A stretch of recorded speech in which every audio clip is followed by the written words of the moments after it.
All right, let's talk about the debate here and the way it developed. I'll mention one thing right off that everybody should be aware of. Nobody is observing the time limits, and this is going to be a problem when we're doing double duty on the debate days. The first affirmative constructive is supposed to be 7 minutes. It was 9 minutes. The second affirmative constructive was 9 minutes and 20 seconds. Some of the rebuttals were equally long. So that's one of those things that you're going to want to pay a little bit more attention to. I think the first affirmative rebuttal, for instance, was 7 minutes, and the second affirmative rebuttal was 6 minutes.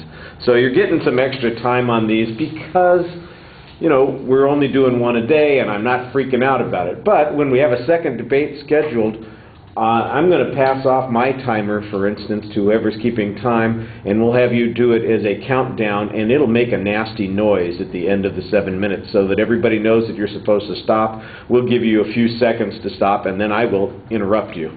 So that's just for everybody. That's not just for the people speaking today, but for everybody involved in these debates. All right, Kirsty, I thought that you did a very nice job setting up the case for the affirmative.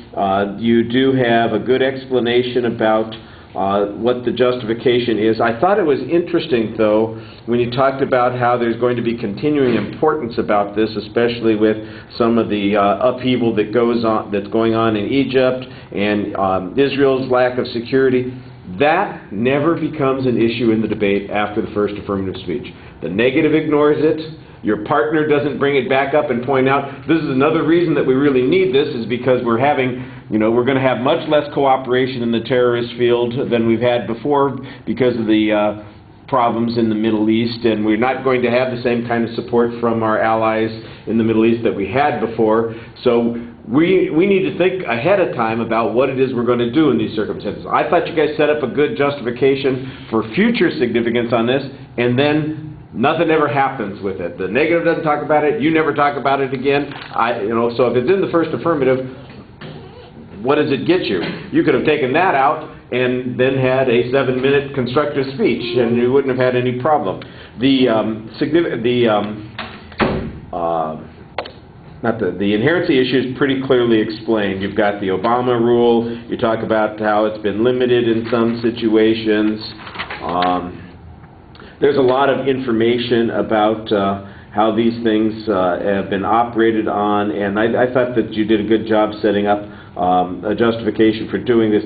I do think you get a little sidetracked on the cost issues, because to me it sounds like you're talking about how much money it is or whether it's practical to do those kinds of things, and the cost issues that are likely to come up are not, we're spending a huge amount of time and money in doing research or following up on actionable items, as the CIA would call it, but it's really the cost to international prestige, to our values, those kinds of things. And those are the costs that we're going to have to assess.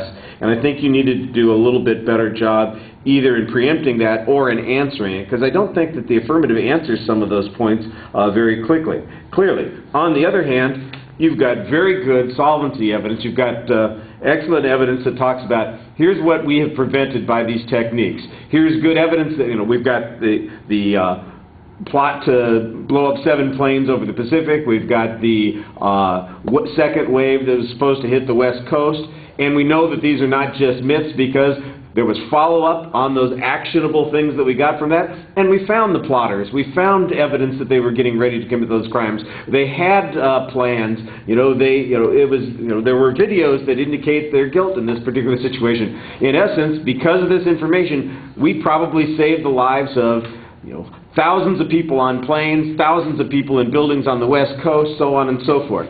So when we're talking about significance, we know that it has worked effectively in the past when we had the right kinds of targets to apply this to. And then I think that's one of those places where later in the debate you can say, and with all the unrest that we've got now, we know that there are going to be future issues going on. Al-Qaeda might be regaining strength in certain parts of the world. I think that's one of those things that you want to come back to on this. So you've got a whole bunch of stuff on this, and then you do make a little bit of a value argument here about national security being more important than individual rights and so on and so forth. I think this is an interesting argument. The negative is going to be bringing up all the human rights stuff and the torture and the UN things. I think that you need to perhaps anticipate some of those things a little bit in your argument, because you know that torture is going to come up. Torture is not the word that you want to use when you're talking about those kinds of things. I thought you did a good job at the beginning. Here's what these enhanced interrogation techniques are. Wow, they grabbed them. You know, they grab them by the shirt and yank them. Whoo, that's a torture, you know, kind of thing. They give them a slap. Belly slap. You know, they give them a belly slap. They make them stand up a long time. Criminy, they make them be college instructors. They got to stand up a long time. You know, they put them in a cold cell. You know, anybody who's ever served in the military says, big whoop. You know, I went through 6 weeks of basic training where I froze my ass off out doing training in Alaska, in the middle of nowhere at night. Guess what? They don't have heaters in the tents. I don't know why this is a big deal. And, you know, the waterboarding thing is the key one that involves some, you know, threat to the life, that sort of thing. Everything else, I think, is a little bit problematic. When they come back in the first negative and they say, this is torture, and they provide a definition of torture that is never challenged. You know, the affirmative never comes back and says, well, those things aren't really, you know, the things we talked about here are not really torture. They don't meet the requirements of the UN Charter. There's no physical harm that's created. You know, we're using mental techniques. There's nothing definitely long-lasting. Nobody's life is threatened. It's not like they hold a gun to somebody's head and say, give us the answer now, we're going to shoot you. When people think of torture, you know, here are the kinds of things that they think of as being torture. When the UN defined it, it's severe pain and suffering. You know what? I'm not sure slapping somebody on the belly is severe pain and suffering. We can argue about whether or not that meets that criteria, but you never argue it. You kind of pretty much grant them the idea that this is in fact torture, and I think that that's a potential problem for you. So you've got something set up in the first affirmative that should help you answer those arguments, and then you never utilize that again. So that becomes a problem later on. Okay, now, the first negative. Alex, I thought you did, you know, the right thing talking about the torture thing, giving us this definition, because that's going to set up arguments that James is going to be making in the second negative, and you're going to be able to make some value arguments down below that says, well, let's put these in a particular context. I think it's a pretty broad generalization that you make that, you know, all of these things that they've listed, they all cause severe pain and suffering. Well, like I said, I thought that was you said it, you made the claim. I don't really hear much evidence backing it up, but you made the claim. They never answer it. So in essence, they've kind of granted you that criteria, and so I think you need to run with that a little bit more. James does some of that in the second negative in arguing those particular points. You have no response to their argument about maybe future problems in the Middle East, and again, as it turns out, that didn't affect anybody because nobody ever talks about that again. So that becomes kind of irrelevant in the debate. And then there's just the question about whether or not they are effective. You raised some good questions about the effectiveness techniques and whether or not the current Army manual, for instance, those techniques are satisfactory. And I think that the affirmative has a pretty good response on these arguments, and that is that when you're talking about particular targets, you need the enhanced interrogation techniques. What you're talking about might be true for the vast majority of those jihadists that they find in the field that may or may not know something. Then we use the Army manual techniques, and that's all fine. But when we have somebody that we know is high in the hierarchy of Al-Qaeda, who was the mastermind of the 9/11 plots, we're worried about what the next wave of plots might be, and we've got that guy in our possession. This is not some guy with the dynamite in his back pocket that we picked up on the field someplace. This is a highly trained person who, you guys have really good information that says, these two guys that they did the waterboarding on, before they did the waterboarding on them, they kind of laughed at the interrogation techniques that were being tested on them. They were dismissive of America's will to fight back. And I think that that's one of the things that needs to be developed a little bit more on the affirmative side on this argument, that this is a vastly different situation than what we're talking about when we have traditional combat and nations at war with each other, which is what the torture conventions and treaties are all about, what the Geneva Convention is all about. These are all about conventional war circumstances.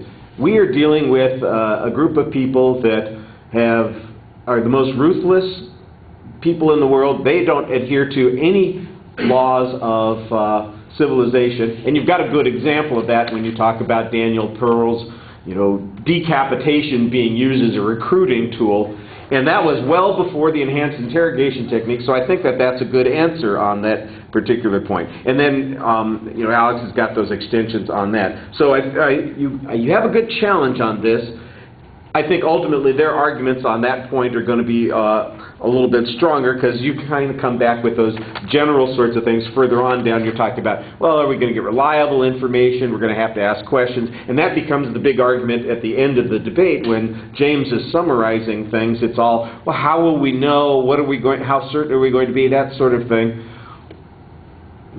Alex, the answer you need to come back with is, well, I'll tell you what. We knew it was true with KSM because we found all this data. My partner told you that in the first affirmative constructive. We prevented all these kinds of things. How do we know? Because when we follow up on the actionable items, we find this out.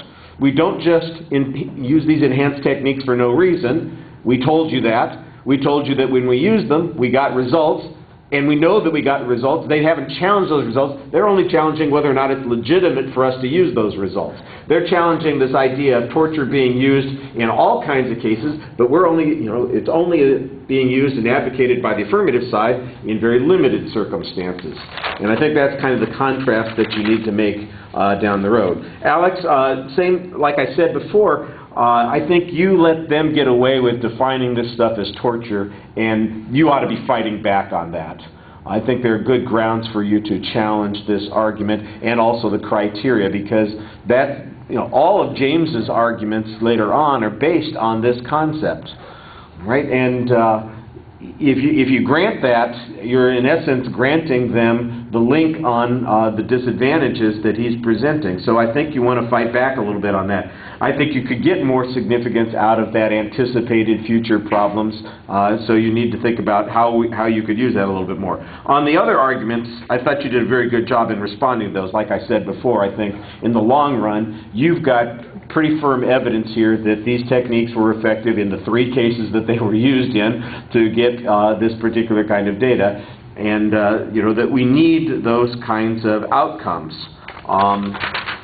And then, there's a lot of stuff that just talks about the effectiveness stuff. Now, you do spend some time talking about the first negatives argument that kind of got buried toward the end of his presentation, that says, our allies are going to think less of us, or our status in the world is going to go down. And you kind of say, look, they're all doing the same kind of stuff, and,